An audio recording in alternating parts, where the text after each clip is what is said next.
اللہ تبارک و تعالی کے جو نیک بندے ہیں، جو انبیاء ہیں، صدیقین ہیں، شہداء ہیں، صالحین ہیں، پھر اس امت میں نبی پاک صلی اللہ علیہ وسلم کے صحابہ کرام، اہل بیت اطہار، تابعین، محدثین، مفسرین، رب تعالیٰ کے یہ سارے بندے وہ ہیں جنہوں نے اللہ کے دین کی بڑی خدمت کی۔ اپنی جتنی صلاحیتیں اللہ نے انہیں دی تھیں وہ ساری دین کے لیے انہوں نے خرچ کی۔ ان لوگوں نے اپنے اوقات سارے دین کو دے دیے، مالی وسائل جتنے ان کے پاس موجود تھے وہ سارے انہوں نے دین کو دیے۔ تبلیغ دین، اشاعت دین، ترویج دین، تشریحات دین، کتاب و سنت کے ابلاغ کے لیے جو وہ کر سکتے تھے انہوں نے سر دھڑ کی بازی لگا کے وہ کام کیا۔ آج جو دین ہم تک پہنچا ہے تو یہ اس دین میں وہ جو مخلص لوگ تھے جنہوں نے صحیح معنوں میں جد و جہد کی تھی، یہ ان کی برکت ہے کہ دین کی تعلیمات اللہ کے فضل سے ہمارے پاس موجود ہیں۔ اللہ تبارک و تعالیٰ نہ اپنے بندوں سے بڑی محبت فرماتا ہے، اور رب کریم تو ساری مخلوق سے ہی بڑا پیار کرتا ہے، لیکن اگر کوئی بندہ نیک بھی ہو، صالح بھی ہو، پرہیزگار بھی ہو، پھر تو وہ اللہ کا محبوب بن جاتا ہے۔ اور رب کریم کی یہ بھی منشا ہے، اللہ تعالیٰ کی یہ بھی رضا ہے کہ جس سے اللہ محبت کرتا ہے نا، اس سے لوگ بھی محبت کریں۔ قرآن مجید میں اللہ کریم نے فرمایا ان الذین آمنوا وعملوا الصالحات سیجعل لهم الرحمن ودا، بے شک جو لوگ ایمان لانے کے بعد نیک اعمال کریں، رحمان لوگوں کے دلوں میں ان کی محبت پیدا فرما دے گا۔ صحیح بخاری اور صحیح مسلم میں حدیث ہے، نبی پاک علیہ السلام فرماتے ہیں جب اللہ تعالیٰ کسی بندے سے محبت کرتا ہے تو حضرت جبریل امین علیہ السلام کو بلاتا ہے، اور بلا کر کے فرماتے ہیں جبریل میں فلاں آدمی سے محبت کرتا ہوں، آسمان دنیا پہ اعلان کر دو کہ سارے لوگ اس سے محبت کریں۔ اور پھر فرماتے ہیں کہ اے جبریل امین علیہ السلام، آپ دنیا میں لوگوں کے دلوں میں یہ بات ڈال دیں کہ اللہ فلاں آدمی سے پیار کرتا ہے، لہذا سارے اس سے محبت کرو۔ صالحین کا پیار دین کا بہت بڑا حسن ہے۔ بخاری میں، مسلم میں، کتب احادیث میں ایک پورا باب ہے کہ کسی سے محبت کرو تو اللہ کی رضا کے لیے، اور کسی سے بغض رکھو تو اللہ کی رضا۔ پورا باب ہے، ایک دو حدیث نہیں۔ اب ہوتا یہ ہے کہ ہمارے زمانے میں کچھ لوگ تو بیچارے ویسے ہی بڑے بعض چیزوں سے آوازان ہیں، ان کی طبیعتیں ویسے ہی بڑی تلخ ہیں، بڑی ترش ہیں، وہ ویسے ہی ذرا دنیا سے ہٹ کے چلنا چاہتے ہیں، ان کا مزاج ہے۔ وہ کیا کرتے ہیں کہ وہ بدگمانیاں پیدا کرنا، سوسائٹی کے اندر بری سوچوں کا فروغ دینا اپنے لیے وہ ضروری سمجھتے ہیں اور اپنی ذمہ داری سمجھتے ہیں۔ میں اکثر یہ مثال دیا کرتا ہوں کہ محبت بھی اگر ہم پیدا کرنا چاہیں تو پیدا ہو سکتی ہے، اور کسی کی عداوت پیدا کرنا چاہیں تو وہ کام بھی ہو جاتا ہے۔ بہو جانا چاہ رہی تھی میکے، اس نے اپنے شوہر سے یا اپنی ساس سے کہا کہ مجھے گھر جانا ہے۔ تو اب ایک پہلو تو یہ ہے کہ وہ شام کو بیٹا گھر آیا تو اماں کہتی ہے کہ پتر دیکھ، بیٹا نہیں چاہ رہا تھا کہ وہ جائے، تو اماں اس کو اس کی ذہن سازی کرتی ہے، کہتی بیٹا دیکھ تو ہر وقت اپنی ماں کے پاس رہتا ہے، باپ کے پاس رہتا ہے، بہن بھائیوں کے پاس رہتا ہے، تو بیچاری اگر 6 ماہ کے بعد 3 ماہ کے بعد تقاضا کرتی ہے تو اس کا بھی تو دل کرتا ہے نا اپنے ماں باپ سے ملنے۔ اب بچہ نرم ہوتا ہے، وہ شوق سے گاڑی نکالتا ہے، شوق سے چھوڑنے جاتا ہے، اس کے دل میں محبت فروغ پکڑ گئی۔ ایک پہلو یہ ہے کہ اس نے مطالبہ کیا بہو نے کہ مجھے جانا ہے میکے، تو ساس صاحبہ نے شام کو اپنے بیٹے سے کہا کہ کوئی طریقہ تو نہیں نا روز جانے کا، اور جب یہ وہاں سے ہو کے آتی ہے تو اس کا لہجہ ٹھیک نہیں رہتا، پھر یہ اس کو غلط مشورے ملتے ہیں، تو پہلے تو وہ صاحب ویسے ہی لڑائی شروع کر دیں گے کہ جانا ہی نہیں، اور جب بات بڑی بڑھے گی تو وہ جائیں گے تو ساتھ یہ کہیں گے کہ جاؤں گا ضرور پر دروازے پہ چھوڑ کے آ جاؤں گا، میں نے اندر کیوں کہ یہ بھی کسی نے پیچھے سے اس کو بھرا ہے۔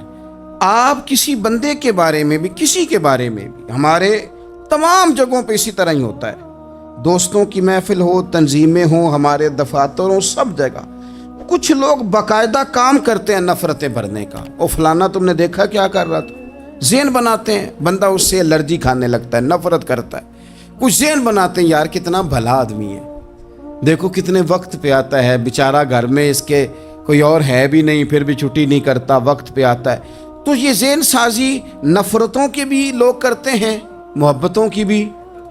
ایک مثال اور دے دوں چھوٹی سی، ایک مکھی وہ ہے کہ آپ کا پورا وجود موجود ہے پر وہ وہاں بیٹھے گی جہاں پیپ ہے جسم میں، باقی کسی جگہ نہیں بیٹھ، اس کا مزاج ہے غلاظت والی جگہ پہ بیٹھ، مزاج ہے، اس نے ڈھونڈ کے ہی کسی غلط بات پہ ساتھ ہی غلط طبیعت ہے اس کی، مانتے نہیں بہت سے لوگ پر غیبت کے قائل ہوتے ہیں، ذہن میں فطور ہوتا ہے، بیٹھنا ہی غلط جگہ پہ، حالانکہ باقی سارا جسم موجود ہے، پیپ والی جگہ پہ، ریشے والی جگہ پہ، زخم والی جگہ پہ بیٹھنا ہے، اور وہاں سے اٹھ کے جب کہیں اور بیٹھنا ہے تو وہاں بیماری پھیلانی۔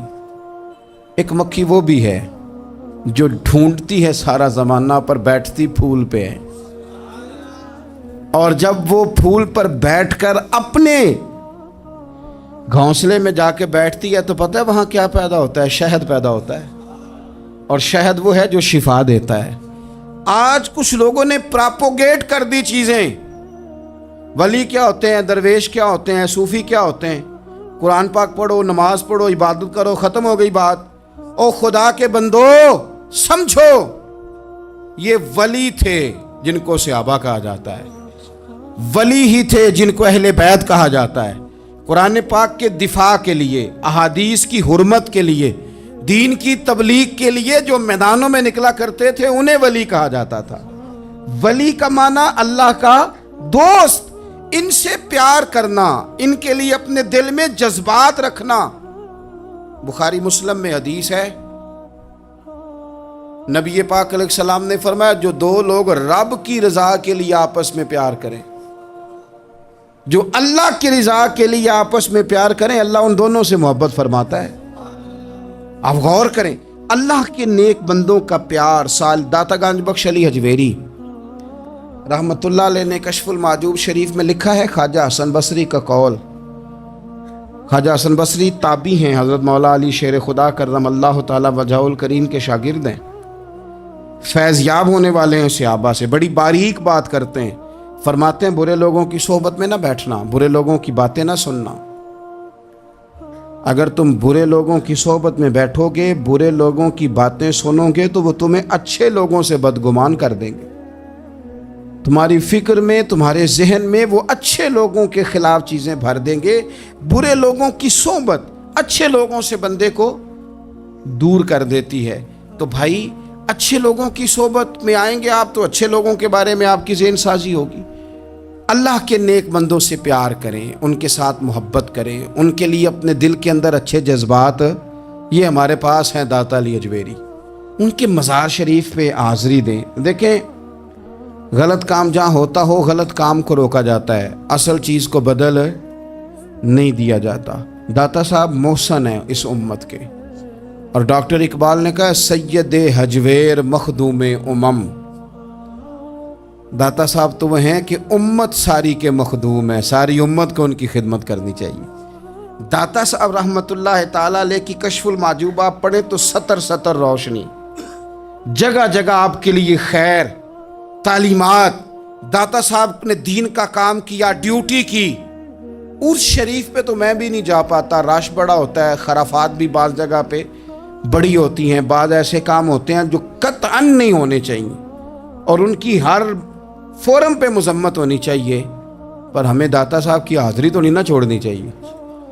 ہمیں تو کوشش چلیں عرس سے پہلے یا عرس کے بعد، میری اپیل ہے ضرور جائیے گا، اور جا کے نا تو ضروری نہیں کہ آپ کوئی خاص دل کے اندر بات ہی لے کے جائیں، آپ داتا صاحب جا کر صرف اتنا کہیں کہ حضور آپ نے جو دین کی خدمت کی ہے، ہم تو اس خدمت پر آپ کو سلامی دینے آئے ہیں. ہم تو صرف سلام کرنے ہیں کہ آپ نے کمال نوکری کی دین کی. اپنے بزرگوں کے ساتھ اپنی عقیدت، اپنی ارادت، اپنی محبت، اپنا پیار مضبوط کریں. ان کے لیے اپنے دلوں کے اندر خیر کے جذبات ہمیشہ رکھیں.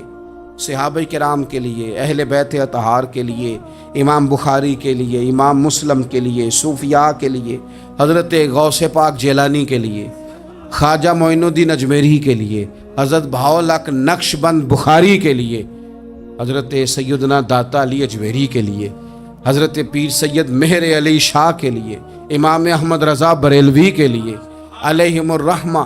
اچھے جذبات ہوں، اچھا ذہن ہو، اچھا گمان ہو.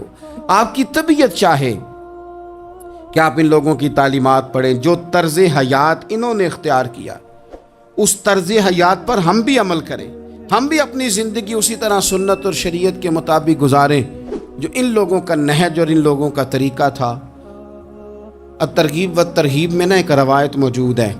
ایک تابعی بزرگ ہیں حضرت ابو ادریس خولانی رضی اللہ تعالی. وہ کہتے ہیں میں دمشق کی جامع مسجد میں داخل ہوا تو میں نے دیکھا کہ ایک نوجوان، بالکل کالی داڑھی لیکن بڑے خوبصورت چمکتے ہوئے دانت ان کے. لوگ ارد گرد کافی سارے بیٹھے تھے، مختلف مسائل پہ بات کر رہے تھے.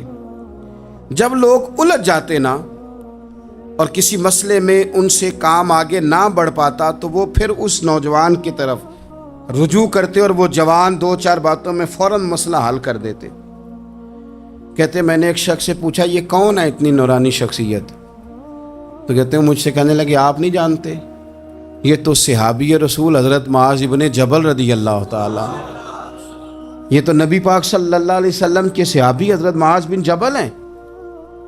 کہتے ہیں میری طبیعت نہ لگ گئی ان کے ساتھ، میرا ان کے ساتھ دل کا لگاؤ ہو گیا، محبت ہو گئی، شوق ہو گیا. ہم نے چونکہ اولیاء کو، صوفیاء کو، صحابہ کو، اہل بیت کو اس طرح لوگوں کے سامنے پیش نہیں کیا، اس لیے ہمارے بچوں نے آئیڈیل بنایا ہے نئے دور کے فیشن کو. ہماری آنے والی قوم کسی امیر ترین شخص کو آئیڈیل بناتی ہے، پھر وہ سارے غلط ملت رستے اختیار کر کے وہاں تک جانا چاہتی ہے. وہاں جو آدمی کھڑا ہے وہ کسی بھی صورت میں اپنے آپ کو فیمس کر کے دنیا کے سامنے لانا چاہتی ہے، چاہے انہیں کسی طرح کا بھی کوئی روپ دھارنا پڑے. یاد رکھ لیں اور سمجھ لیں اس بات کو، اگر ہم ان لوگوں کی سیرت کو، سوانے کو اپنے گھروں تک لے آئیں تو آپ یقین کریں کہ ہماری نسل کے بچنے کا بہت بڑا یہ ذریعہ بن جائے. اب جوان ہے یہ بھی لیکن امت کے مسائل حل کر رہے ہیں. حضرت ابو ادریس خولانی کہتے ہیں مجھے ان کی یہ طبیعت دیکھی تو پیار ہو گیا ان سے. اس دن تو رش بڑا تھا، میں نے سوچا کہ کل جلدی آؤں گا اور ان سے ملاقات کروں گا. کہتے ہیں میں اپنی طرف سے سب سے پہلے مسجد میں پہنچا، لیکن حضرت معاذ ابن جبل تو مجھ سے پہلے مسجد میں موجود تھے اور وہ نفل پڑھ رہے تھے. فرماتے ہیں جب وہ فارغ ہوئے تو میں ان کے قریب گیا اور میں نے جا کے کہا حضور مجھے اللہ کی قسم ہو مجھے آپ سے محبت ہو گئی ہے، اللہ کی رضا کے لیے آپ مجھے اچھے لگتے ہیں. مشکاۃ شریف میں ایک حدیث ہے، حضور نے فرمایا جس سے تم محبت کرو نا اللہ کی رضا کے لیے، اسے بتاؤ بھی کہ مجھے آپ سے محبت ہے، اسے بتاؤ بھی تاکہ وہ بھی آپ کے لیے اچھے جذبہ.